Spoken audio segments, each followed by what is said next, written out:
Hi, I'm Kevin Eikenberry, and I'm here to help you reach your potential as a leader and a human being. Welcome to Remarkable TV. Today, we're going to talk about silence and the role that it plays in meetings and conversations. Are you ready?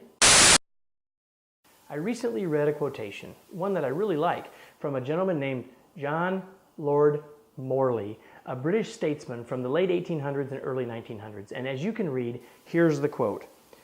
"You have not converted a man because you have silenced him."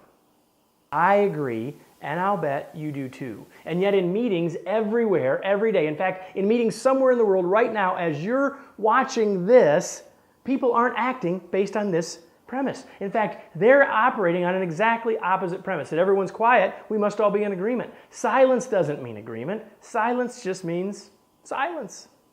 And so the mistake that we make is we look at each other, no one's saying anything, we must all be in agreement, and we leave the meeting. And the leader thinks he or she's got something, and then they find out later, they seem to be shocked that there's dissent. What's happening is people are leaving the meeting, going to the coffee pot or someone else's office and having a long, ongoing conversation about the topic. We want that conversation taking place in the meeting, not out of the meeting. The only way we get to real agreement is if we get people really verbalizing and talking about and thinking about their situation, all of which this leads to today's tweet.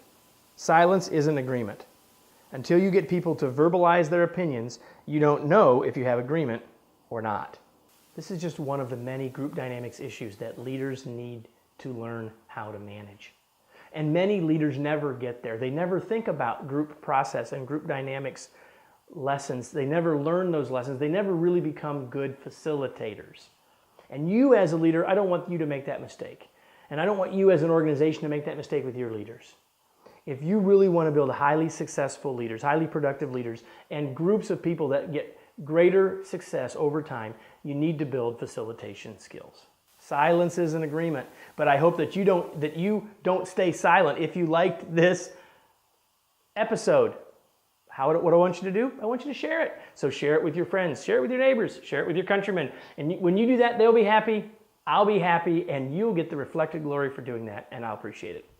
Listen, if you found this useful and you've got questions you'd like me to answer in a future episode, just share them with us. Leave a comment below, send us an email, and we will take care of that in a future episode. Ever since I started my business, I've spent time helping individual leaders and organizations work through the important skills of facilitation. And so while we don't have a public workshop like we do for many other things that we offer, we do deliver customized solutions, learning experiences for organizations to help build these skills of group process and group dynamics, the skills of facilitation, the skills of making the work of groups easier. If you're interested in learning how we might be able to help you do that in your organization, you can click the link below to learn more and get us in contact with you, and we'd love to have the chance to do that. Thanks so much for watching, and I look forward to seeing you on my next Remarkable TV episode.